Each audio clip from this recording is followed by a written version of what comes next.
This is the 40 Thrive Podcast, episode 18. You're listening to the 40 Thrive Podcast, the show created for women 40 and beyond, ready to shake things up. Get exclusive access to expert advice, support, and strategies that will inspire, motivate, and give you the tools to not just survive, but thrive. And now, your host, Jackie McDougall. Welcome to the 40 Thrive Podcast. I'm really excited you're here. So if you're an entrepreneur or you're thinking of becoming one, this episode is absolutely for you.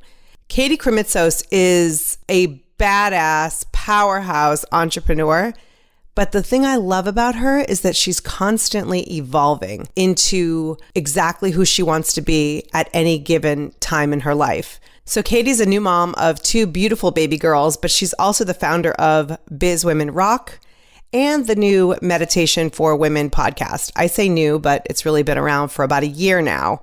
If you're looking to relax and really get quiet with yourself, I highly recommend her Meditation for Women podcast. Katie's an entrepreneur, a growth strategist, and a business coach who is dedicated to helping women take their business to the stratosphere.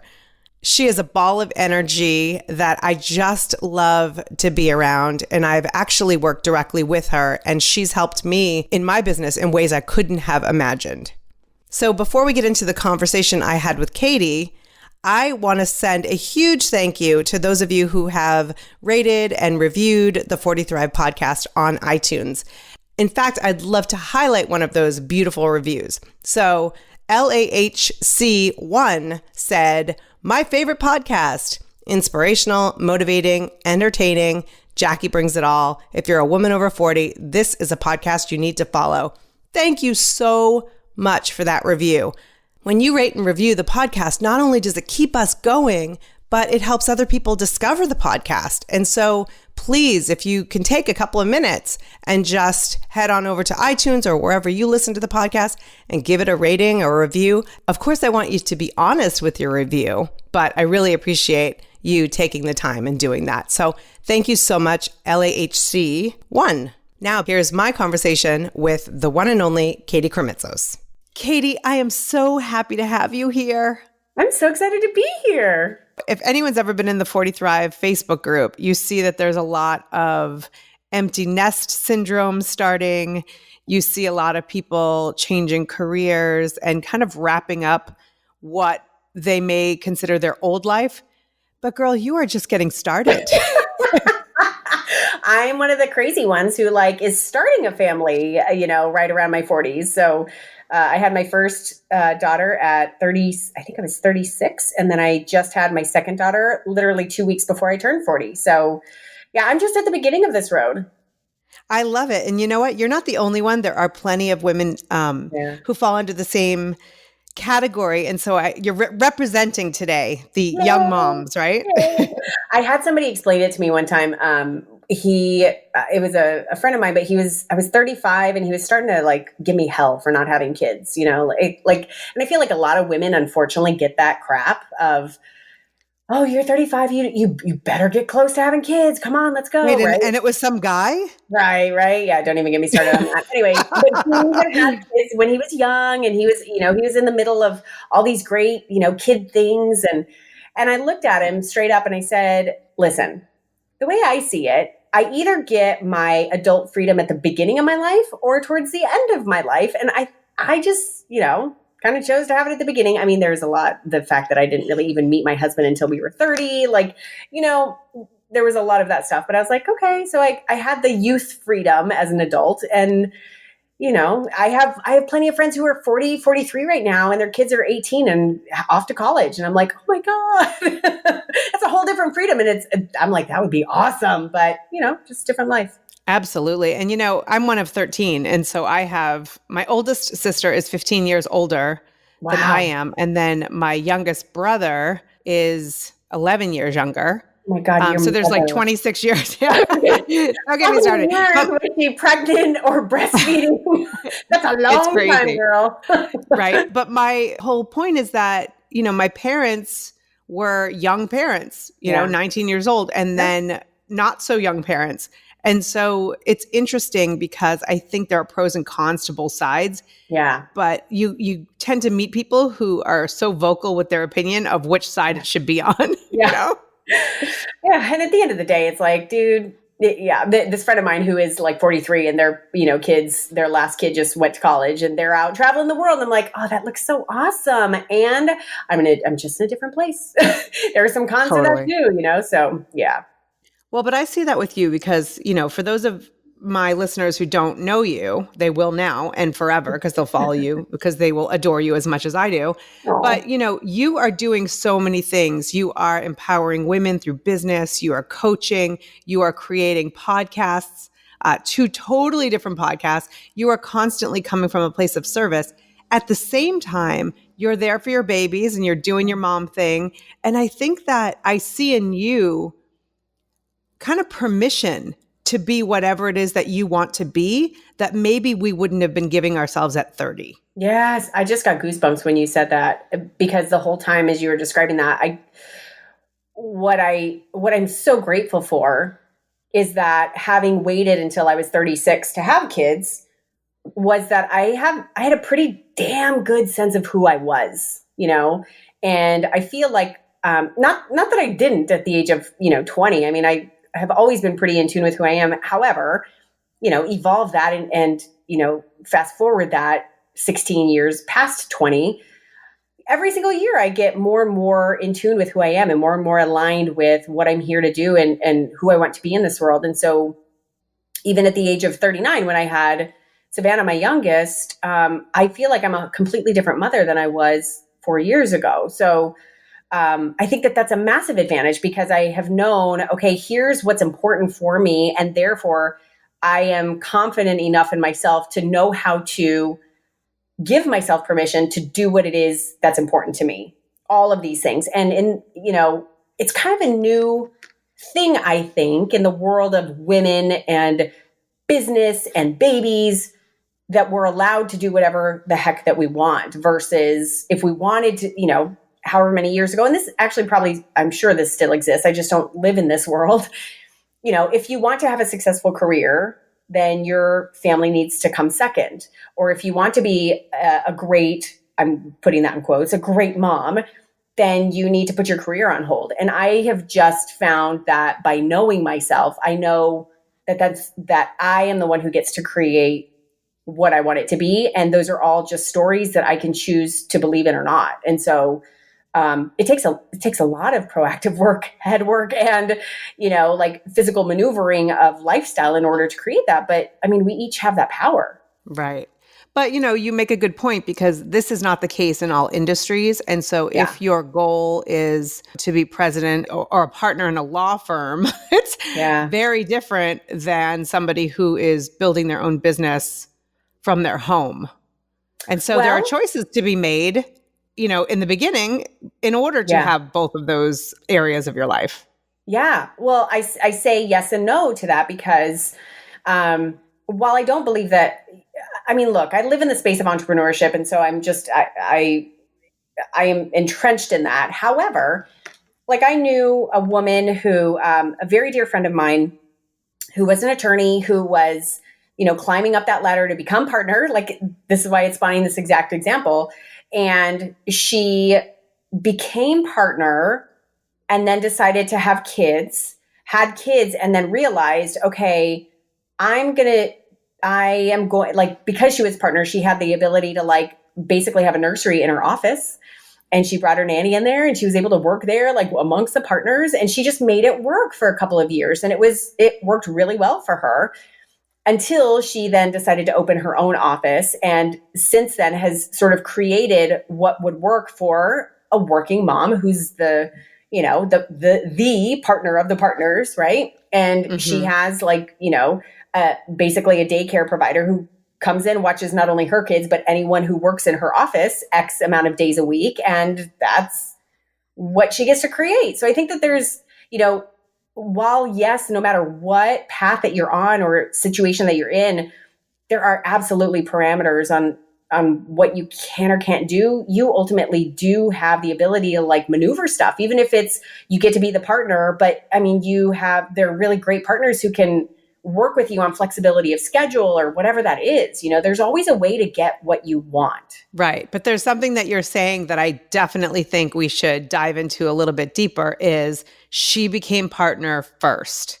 And so Yes. you have people like Sheryl Sandberg out there who's like, oh, I leave at 5. If Sheryl Sandberg were an administrative assistant or a middle manager, I can guarantee you she would not be getting home at 5 for dinner. Yeah. The same thing with TV. I had absolutely no flexibility. I would leave the house at 7 a.m. I would drive 2 hours one way. I would work until 7 or 8. I would drive 2 hours the other way. I love TV. I love that industry, but it wasn't necessarily working for my family. So I had to make decisions and shift things.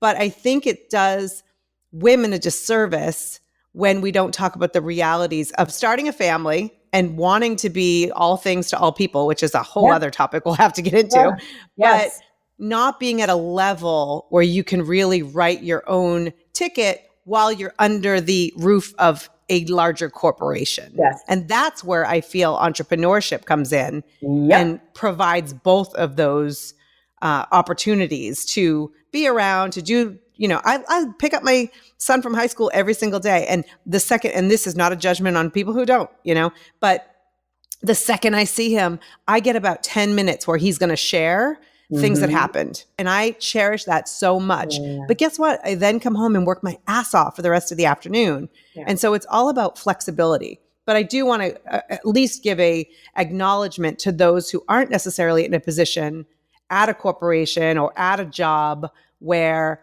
they haven't necessarily reached the level where they want to be and they feel like they're kind of stuck. Yeah. And definitely feeling that pull, right? Like, how do I do all of this? And I don't have 100% control. That's the thing about entrepreneurship. You do ultimately have 100% control over what your professional life looks like. You don't if you're working a job. And I've been there. I've been in corporate, and you don't. Like, there's only a certain amount of things that you can do before you start figuring out, like, okay, you start doing the question of like, okay, if this is really that important to me, now I really have to make some tough decisions here, right? Right. So you've been working with women who you probably see this all the time, who are leaving corporate America, leaving a job, trying to start something. I believe, and I know you do, that we all have gifts that can serve us as our own business. I love entrepreneurship. I sometimes question why I didn't become one earlier in my career. I just have that personality. I always said, like, I'm an entrepreneur without a product. I don't know what to do. I just know that I want to do it. And, there's that whole phrase that like entrepreneurs will work 80 hours a week just to avoid working 40 for someone else. Yeah. But do you believe that there's an entrepreneur in all of us? No, I don't think I do. Because I feel if that were true, I mean, who are actually the employees of all of these businesses that we're starting? Like, I feel like each of us have a personality that lends itself to a specific type of professional life. And I think it's just our job as women, if you want to consider it an entrepreneurial spirit, like, I think it's our job as women to figure out what we love best and how we can best be of service in a professional space. So no, I don't think that every single woman is made for entrepreneurship. And entrepreneurship is not better or worse than corporate and vice versa. It's just like who fits where, like I have a handful of friends who look at me and they're like, I have no idea how you do what you do. It's so unconventional. It's so outside of the box. It's so like risky. And, like, it's been over 10 years since I've received a regular paycheck every 2 weeks. And that is a major shift in mindset and lifestyle. And it's, I'm incredibly comfortable with it. I love it. And there are plenty of people who don't. And it's not just because of, it's not because it's better or worse. It's just so different. And, the one friend I'm thinking of in particular is a phenomenal employee. Like, we've actually had the conversation where I'm like, oh my God, when I get to this level, like, I need you, I'm going to bring you on and this is what you're going to do. And she thrives doing that. She would not thrive leading and being a CEO. That's just not who she is. But at the end of the day, I think that every woman does have the ability to design her own life. If you want to kind of step back into a more 30,000 foot view, like you do have the power, and every single woman has a capability to design her own life. I love that because it doesn't always look like entrepreneurship. Just like if somebody told me I had to be an accountant for the rest of my life, I would cry every morning, or a lawyer or something, serious and valuable that I just don't want to do, Yep. But I think it's really important for us to find the thing that helps us leap out of bed and makes us excited and happy. And I love doing that. But this is a bigger topic. This is not just about what we do for work that you're talking about when it comes to designing our own life. Can you give me a little bit more of what you mean about that? Yeah. I can speak about this so powerfully right now, but yet I'm very aware that it's, I think, language and a way of living that has been developing in me for 40 years now, which is a very low tolerance for unhappiness, and therefore a desire to follow a fire, right? Like a desire in my life to follow what brings me happiness and what I'm excited about. And I'm very grateful that I have parents who encourage that and help structure that in me. Meaning they raised 6 kids, so not, as many as yours, but I got 6 kids. It was a lot before I met you. No, big family, high five still. Big family. And so, they raised 6 kids very interdependently, meaning like they were, we were dependent on them, but they raised us to be very independent thinkers and independent people in this world. And so at a very early age, I was used to, or started practicing making decisions on, do I want this or do I want this, based on what I really wanted. And guess what? Sometimes that decision that I made was wrong. And a year later, it was like, dude, that was not what I really wanted. But now I'm at a different place and I learned from it. Now what decision now, right?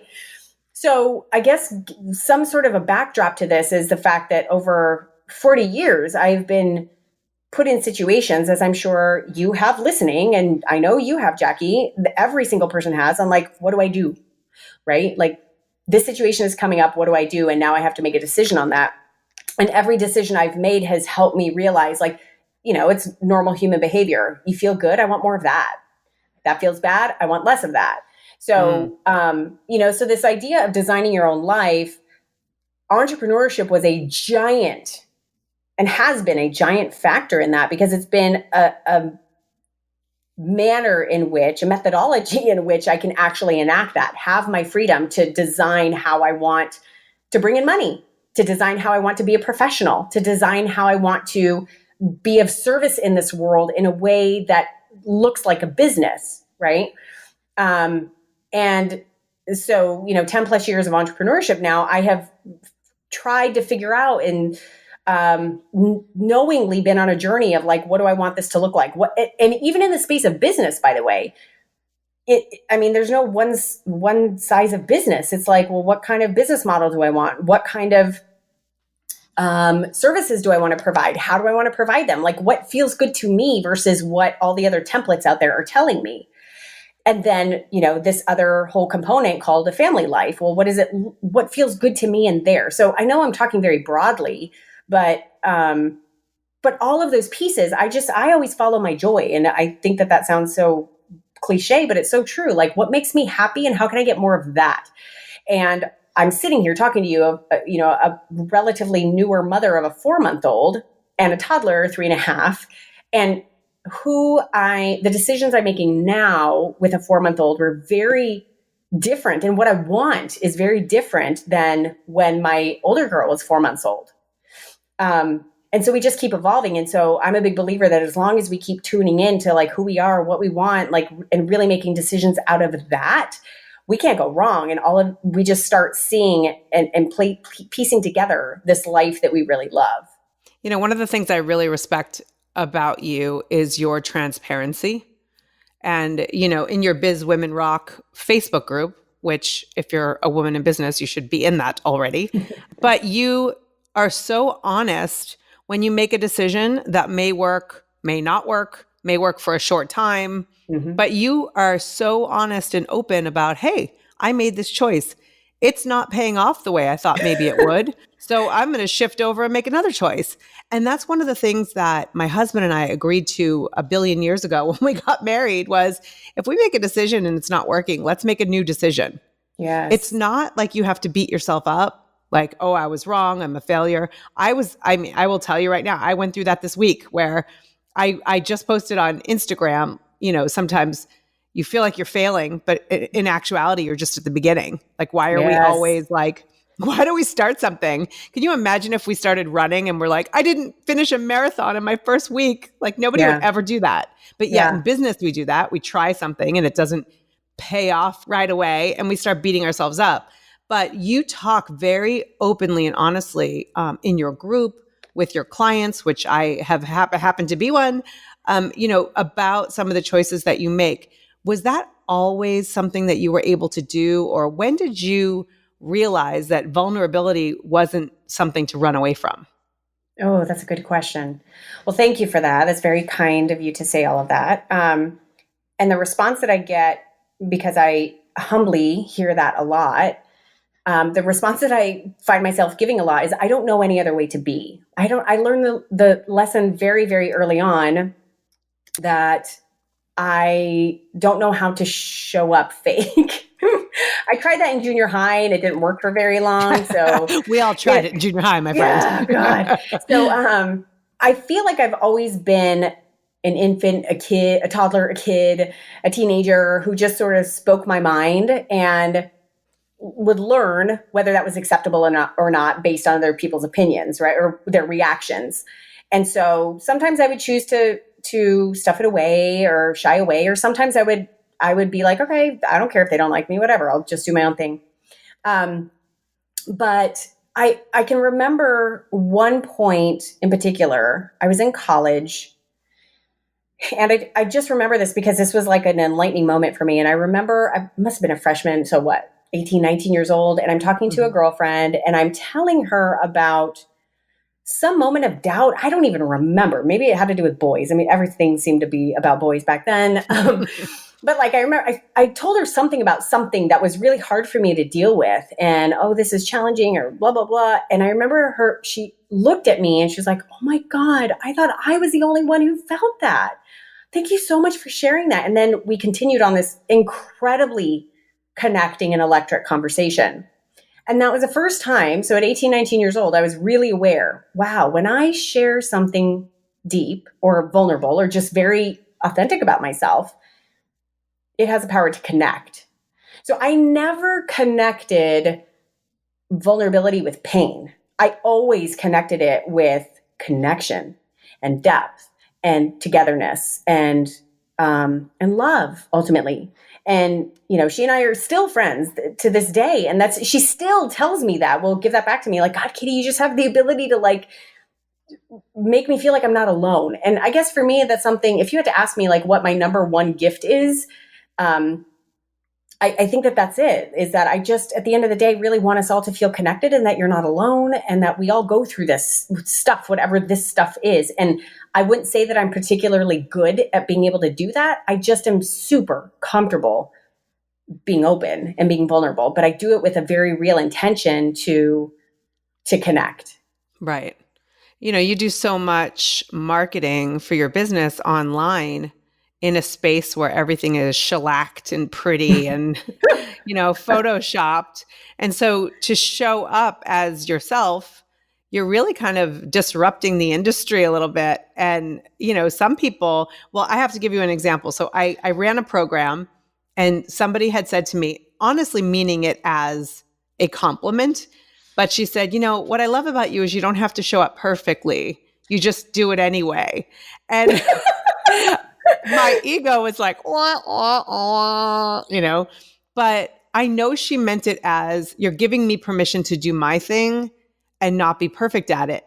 Mm-hmm. And you were like the little Katie on my shoulder who was like, imperfect action in your perfectly cheery voice.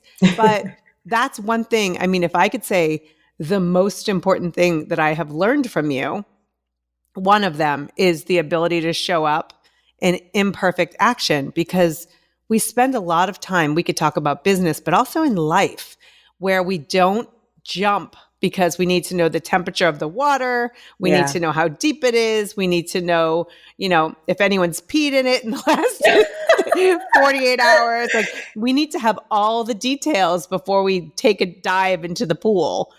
And you are not that person. You're like, jump, girl, jump, So has that always, it's amazing because you have the vulnerability side, but you also have the stop thinking about it and just do it for already. So I would like to sit here and pretend to you that I'm this amazing person who understands to move beyond perfectionism and just go.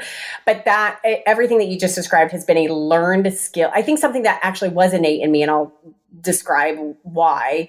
But it's been a learned skill and a muscle that I've deliberately strengthened over all the years, because I am a perfectionist and I am somebody who has stopped myself from jumping into things or starting things because I'm too scared, or because, perfectionism veils itself as getting prepared for way too long, right?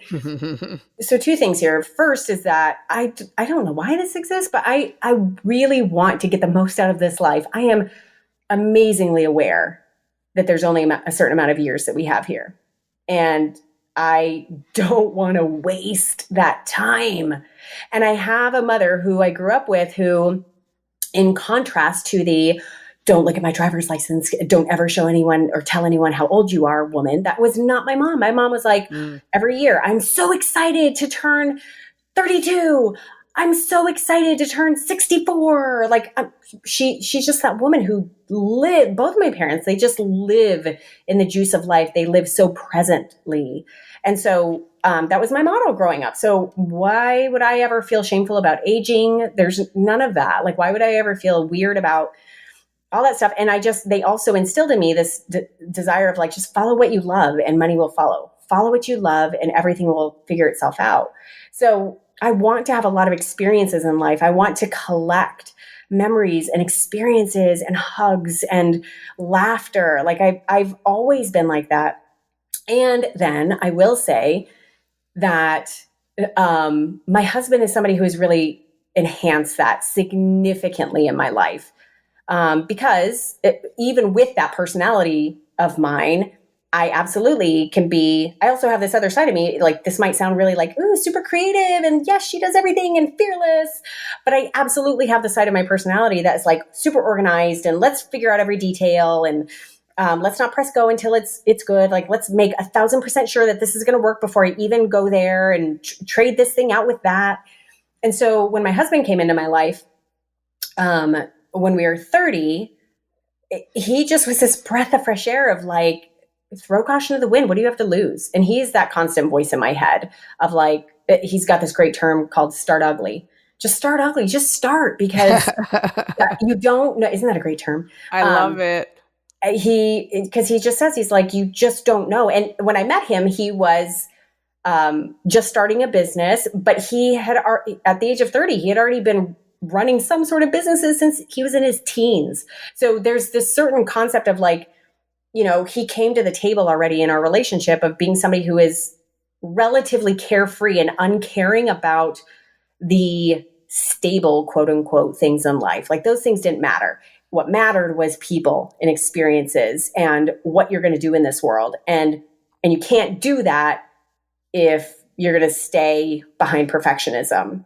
So he constantly, still to this day, I'll give you this a great example. I'm having hardcore, stupid tech issues with Buffer and my scheduled posts for social media, right? And it's been 2 weeks now and it's not working, which means that my assistant can't do it.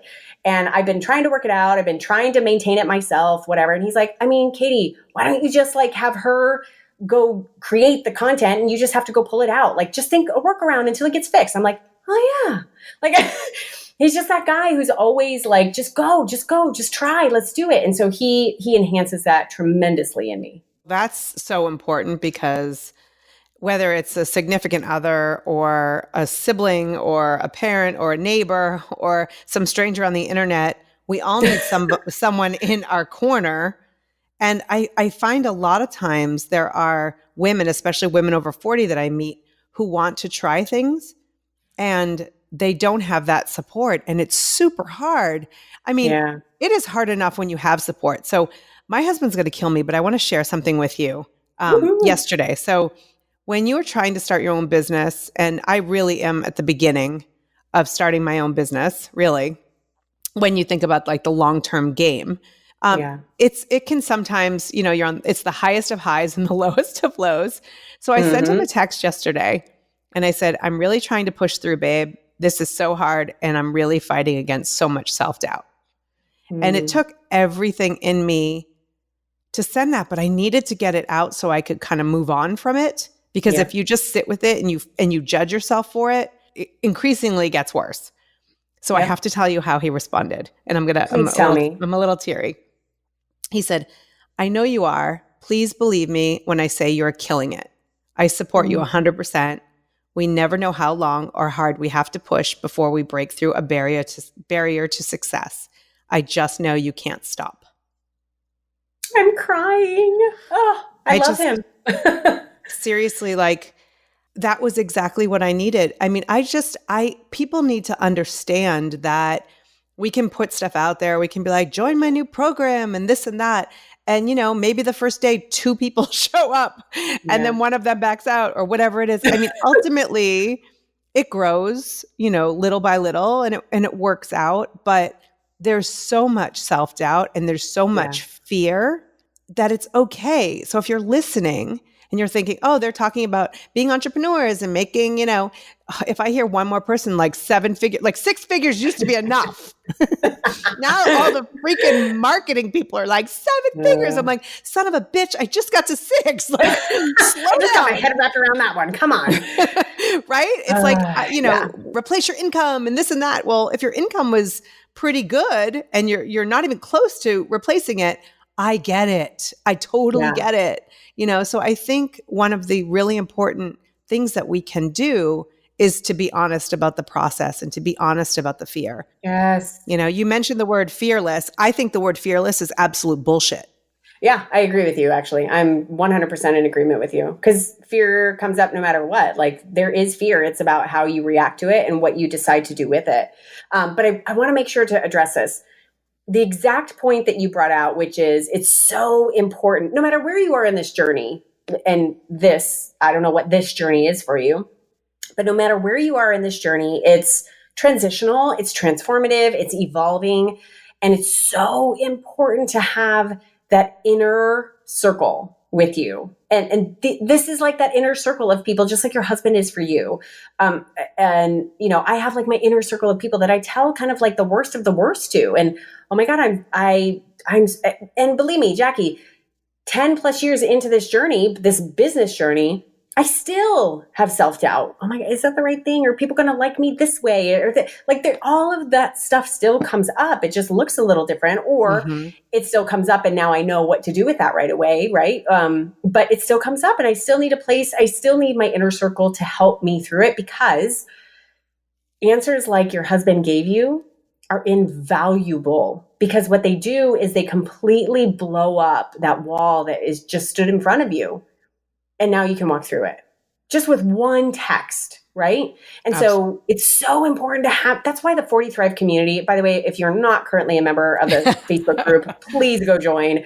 But like, that's the value that, just as an example, just that one tool has, is that there's a group of women 40 years plus who are in the space that Jackie has created with the beautifully open and caring and nurturing and loving and accepting culture that you've established there, Jackie. Oh, thank you. And that's where you can go and find that inner circle. Because if you don't have it, it's really easy to fall off the path of where you want to be taking yourself, or just crumble and feel really alone and isolated. And that's no fun. So that inner circle is vital.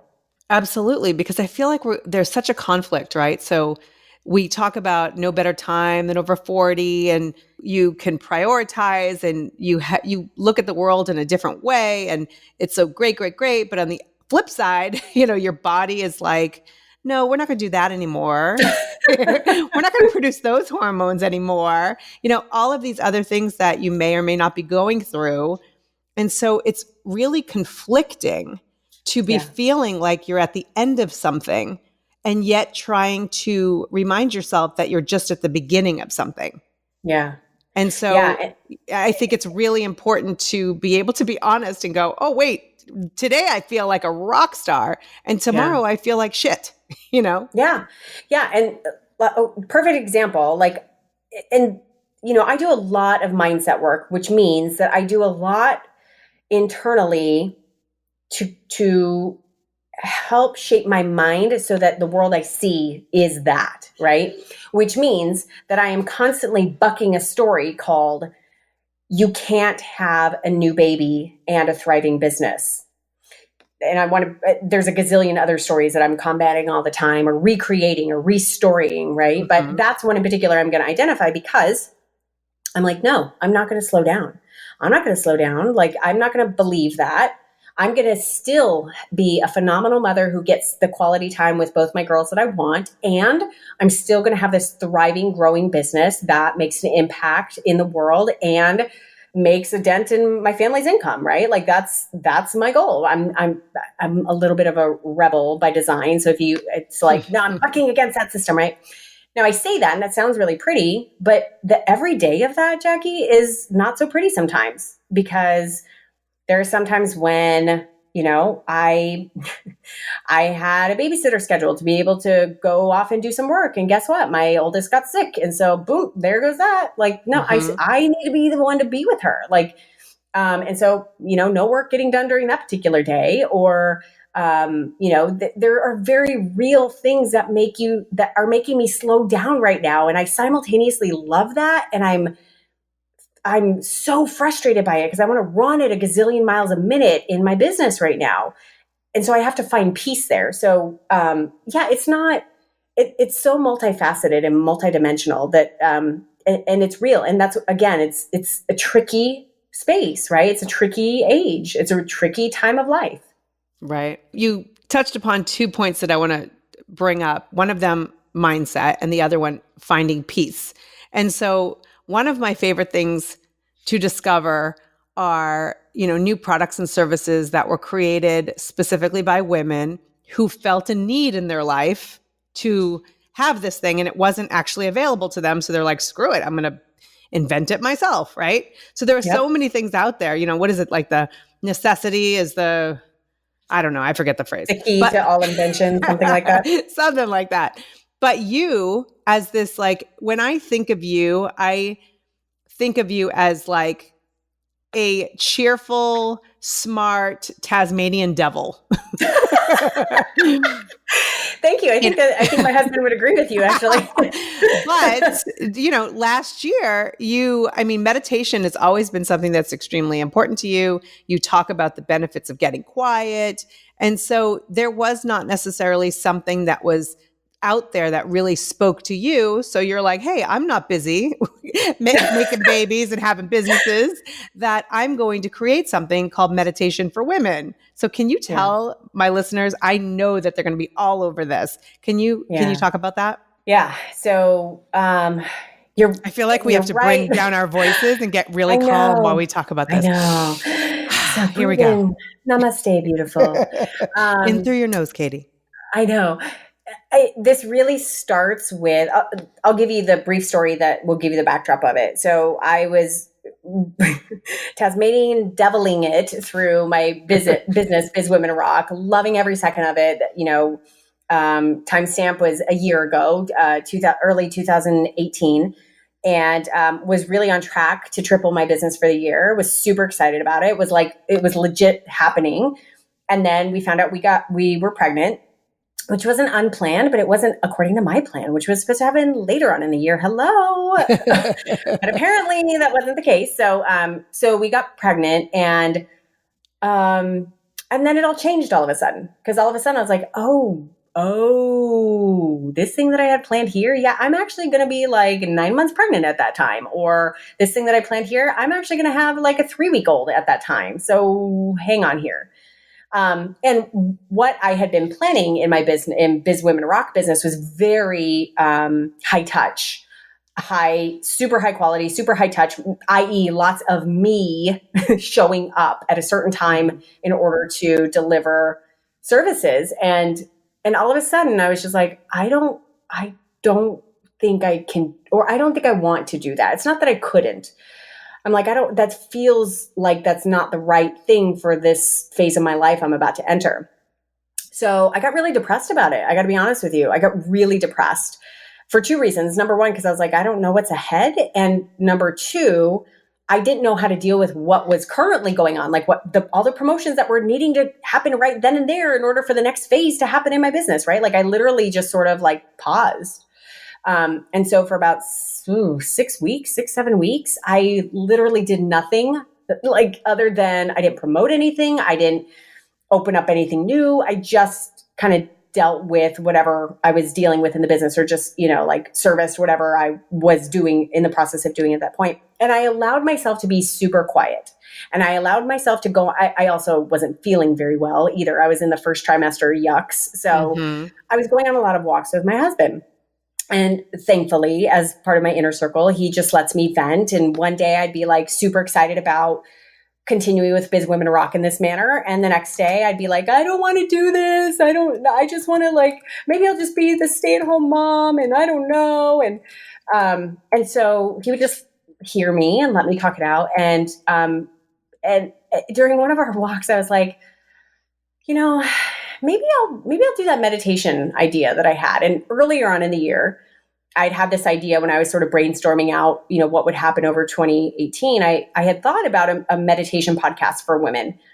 And at the time it seemed really great, but it was also like maybe number 4 or 5 on my priority list. And so I just never did anything with it. And he loved it when I had mentioned it to him all those months earlier. His eyes got all, like, oh my God, that's it. That's the idea. And so now fast forward, we're on this walk and I'm like, maybe I should do something with that. And he's like, yes, please. And it just became a space for me to start thinking about it and talking it out and what if, and here's what it could look like.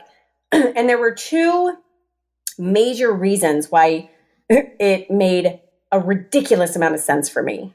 Number one was that my number one goal and intention through my business has always been to lift women up. And I got in that moment that this was a new vehicle, and actually a broader vehicle for me to reach even more women. Because now I was doing the exact opposite of what most of us business coaches actually suggest, which is niche down, right? Like I was actually like, oh, I'm going to cast a wider net here. I'm going from women entrepreneurs to women. Like that's a giant upgrade of a niche, right? Right. So, but it was in line with what I'm here to do. It was, more women being lit up, like more women lifting each other up, finding confidence, like really shining. And so I knew that fit. And then the second reason was I had strategized enough by that point to understand that it was a completely different business model, meaning it didn't require me to show up live for things. Like it was not a coaching model. I wasn't going to be showing up one-on-one with people. I could create product on my computer at the time that was convenient for me and still be able to market it. I could basically have time freedom, and that Biz Women Rock does not have that. Like I have very little of that. And that's been by design all these years.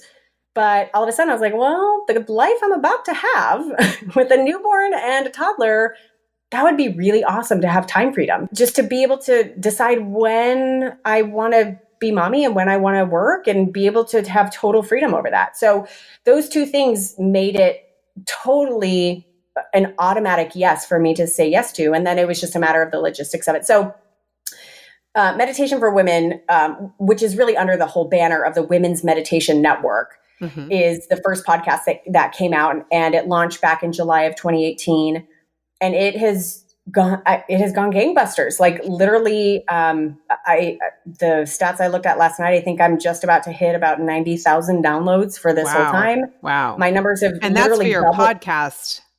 That's for just the podcast. Right. And we're not even talking about because you have meditations on Insight Timer and other, Yeah. So we're just talking about the podcast. just the podcast on Insight Timer. Gosh, the last time I looked, so that's a whole different platform, right? Like an app that anyone can go to and listen to a lot of meditations. And so I'm on there as a teacher, and I've put a handful of my meditations on there. Just one of them has like 34,000 downloads. Yeah, so it's amazing. It just has clicked, right? And I didn't do this haphazardly. Let me be straight about that. Like when I realized like, okay, this is what I want to do, it then got into like, what's the best strategy? What's the market look like out there? How should I design this? Who am I really wanting to appeal to? All that stuff. So, but the point being is that it's taken off, and it's, just my numbers can like literally between last month and this month have doubled in downloads. From the podcast, and it continues to grow 20 to 50% every single month. Wow. So, so I think I got onto something, right? You think? Yeah. And so now I'm at the, humbly speaking, like I'm sort of at the beginning, like I'm kind of back in the beginning entrepreneur phases where I'm like, okay, I'm at the beginning of this business model. I now have an audience. And that's in addition to an Instagram community of just about 12,000 people right now. And so I have all these audiences, which are amazing. And now it's about building out the business that it will support. So, yeah. And again, and by the way, and I'm still managing Biz Women Rock. I still see clients there, but I very consciously minimized my offerings there, minimized what I was doing there so that I could still spend the time doing what I loved most there, which is one-on-one coaching, which I still do and I still offer, and make a lot more space for the meditation business. Right. And there are a lot of people who think either A, if you want to live your life lifting other women up, that you're supposed to do that for free, and not actually make a great living off of it, which is ridiculous. But, the other thing too is some people will start a podcast or have massive growth like you have, and then look at that like that's the success. But ultimately, you're building this so then you can offer other products that will support your family and support the community who already loves your meditations. Yeah. And, I'm a mindset, and believe me, this has taken work to get to, but I'm of a mindset of a holistically abundant life, which means I give and I receive, and which means that I'm constantly thinking about what does she now need? Like my listener, what does she now need? What does she now need? And so, just by nature of me being a business owner, I'm constantly thinking of like, okay, what can I create that in turn for the value she gets out of this thing, she's going to give me money. And guess what? We're all happy. She's happy. I'm happy. My family's happy. It's partaking in a larger good. Like it's all good. Like money's awesome. Money's just one wonderful way of the world telling me that what I do and what I'm putting out there has value. So you don't have to spend a dime with me. There's plenty of free stuff out there. But if you wanted to, you could have access to a Peaceful Sleep Collection, which is my very first product that I'll be coming out with here in the next week or two. And that is 3 very specific guided meditations that are 35 minutes to an hour long that are all revolving around sleep. So, and you could spend however much you're going to spend on it and you can get more. So it's just a matter of like, there's plenty of free stuff out there. You can get more from me if you want. It benefits the people who do want it, and it benefits me and my family because I get to be compensated for the gift that I'm giving. Absolutely. And I know that for me, as far as meditation goes, I have visions and ideas and fantasies of stopping in the middle of the day and doing it for 5 or 10 minutes. I actually did yesterday, but I have to do it more consistently. Yeah. But when it comes to sleep, almost every night I will put on a sleep meditation. Yep. So now I can go to yours. Actually, I love yours on Insight Timer as well and your podcast. But to have that package, if that's your priority, I love that. And I love that you really I feel like you understand me and your followers and your listeners, because you often talk about, the entrepreneur brain and how it's racing, or we're juggling families and all of the challenges that we go through. So when you offer something, I always feel like it comes from a place of service and not you just trying to sell me something. And I think that's really something a lot of people could learn from. Yeah. Well, thank you. I appreciate that. I have just been in this space long enough to know that sales is service. And if I just have a widget that I don't have any passion about, and I'm just trying to figure out the best way for you to click it and press buy, like for me, that's not fulfilling. That does work for some other people. For me, that's not fulfilling. And so, yeah, like it really does have to come from a place of like this. I really truly feel like this will help you or give you something that you want. Right. And I think that meditation is definitely a way to quiet our brains. I mean, that's just scientifically proven, but will help us kind of work through some of the anxiety, at least we can feel when we just don't know what each day will bring in our lives over 40. And so I think meditation is extremely important because I see the benefit. It's like going to the gym, you don't necessarily want to get up and put on those sneakers, but you do. Yep. Because you feel so much stronger and better. And meditation can make us all feel stronger and more at peace with ourselves and our lives. Yep. And, super straight up and vulnerable here. Like I see, it's not that I'm ridiculously passionate about meditation. I mean, I am. I love meditation. I've been meditating ever since I was 20 years old, and it's always been a really powerful tool in my life. And I need to say, like, I've gone through seasons of it. Like, there are sometimes, I'm not like the daily meditator for the past 20 years. That's not me. Like, sometimes I'll meditate every day for months, and sometimes I'll go months without meditating at all. So, like, it's imperfect for me, which I want to be able to get across. But for me, meditation is just a vehicle, a very powerful vehicle for me to share my message. And I know, Jackie, that you do this through podcasting. And I am here doing it through podcasting, but it's done in the form of a meditation. And I'll give you a really crisp story on when I got this. So my process for doing these meditations is that I will sit down and I will start writing. I'll write it out. Like, okay, I'm talking about, I'll talk about the one that I did this for. It was one of my very first meditations called You Are Extraordinary, a Daily Reminder. That's one of my favorites. Thank you. And still one of my favorites too. And I remember sitting down and writing it. First off, because, you talk about like my approach to meditation. I was looking and creating something that you couldn't find in the marketplace. Like I realized that every time I was going to Insight Timer or I was going to search for a meditation somewhere that I needed, that I needed something to speak to me in the language of like, this is the message I need to hear right now, or this is what I'm feeling that I need to get rid of, or something like that. And that's not what exists out in meditation world. What exists is meditation speak, right? Like, here's the clearing your chakra meditation or enlivening your body meditation, which is all great. It's wonderful. And I could figure out quite easily what it is that I need. But I was like, man, like right now, I don't feel extraordinary and I just need to be reminded of that. And so I remember sitting down, I was writing out that meditation and I take you through this beautiful guided visualization. And halfway through, I started crying and I was like, oh my God. And my husband happened to call right then and there. And he's like, what's wrong? And I was like, babe, I just realized how powerful this is because it's a meditation and I'm guiding women through this space where they're opening up their mind to the words that I'm saying, I get to tell women how amazing they are in this space of consciousness. And they get to listen and they get to ingest it and they get to shine from the inside out because of my words. Like, do you get how big this is? And he's like, yeah, beautiful. I got it the whole time. I got it, Katie. And it's like, of course. You got it way before you did. Of course. But to me, that's what this is. Like, I get to tell you how beautiful you are, and it has nothing to do with your looks.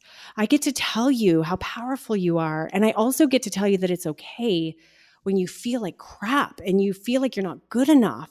I also have a meditation on that, like, you are enough, because there are plenty of mornings or evenings. That's my other favorite. I love that you pulled out those two. Yeah. Those are some of my most popular ones because they're things that are so universal for so many women, unfortunately or fortunately. And I just feel like I get to be a messenger who gets to share that through this tool of meditation. And it's amazing. And I'm so glad that you are coming up with ways to package this because I believe that we are all in need of this. Even if you're not someone who meditates, calming your brain, knowing you're enough, getting back to center with who you are and why you do what you do, they are all so important with so much chaos. Many listeners have teenagers and, kids who are going off to college and, it's tough to pay those bribes and things like that in the meantime. But so there's a lot of stress. But, when you take 10 minutes to yourself and just breathe and listen to your words, I just think it's the very definition of self-care. Yes. Yep. And I guess my ultimate belief is if I can help eradicate, not just soften, but eradicate self-doubt, lack of confidence, uneasiness, all that negative crap that is ultimately what imprisons us from really being our best selves, then holy cow, what a global change that we can make in this world. Because if every woman unleashes herself from those shackles, oh my God, watch out. That's the kind of change that I'm here to make. And it happens with each individual meditation. That is awesome. So, Katie, I want to know, where can people find you? What do you have? I just want to get everything that you have for free and give you all of my money and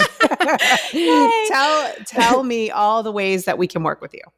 So for all of the meditation stuff right now, literally there's nothing you can buy from me because, this is the part of me being patient and just figuring it out as I go along. And things not having to be perfect. So, but you can go and subscribe to the podcast on whatever podcast player you listen to. My favorite recently is called Podcoin. You actually get paid to listen, which is super cool. But you can go. Yeah, it's a really awesome tool. But go find the podcast Meditation for Women. Go subscribe. Every single Tuesday, I come out with a brand new meditation for you. And literally, I've had listeners just say, this is my library. It doesn't matter what day it is. Every morning I just go and I look at my library of Katie's meditations and which one do I need to hear today, right? So just go listen to them, enjoy them, let them really move you. And then if you want the sleep collection when it comes out, you're more than welcome to get that. And then separately with the Biz Women of Rock arena, I still have clients that I work with. And so if you happen to be a woman entrepreneur listening to this and you do want to really design a business that supports your whole lifestyle and what you really want, and you want the intuitive, holistic business strategy concept on how to do that, then that's what I work with women through.